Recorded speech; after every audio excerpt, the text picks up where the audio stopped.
luego de que se diera a conocer que una alumna del CCH Sur denunció ante la Procuraduría General de Justicia Capitalina que fue abusada sexualmente por 4 compañeros de su escuela tras aceptar un brownie que presuntamente contenía marihuana, las cámaras de Capital 21 visitaron el plantel para conversar con los estudiantes, pero dijeron desconocer el hecho. Yo no me había enterado de eso de la chica que violaron, pero en sí en la escuela me siento, sí, seguro. Yo creo que ahí fue un poco el problema de la chava, de no comunicarlo de una vez a la escuela, o sea, en un inicio con la escuela, porque ahí fue donde surgió todo el problema.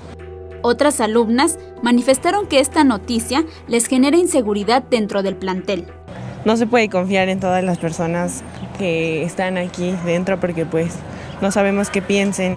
La mayoría de los alumnos se enteraron de la noticia por un comunicado que CCH Sur emitió a través de sus redes sociales, por lo que los estudiantes convocaron asamblea el día de mañana a la 1 de la tarde para emitir un posicionamiento respecto al tema. Dentro de la escuela no nos han reunido, solo los profesores han comentado un poco durante sus clases, pero la misma escuela, los mismos directivos no nos han reunido para comentarnos qué pasó.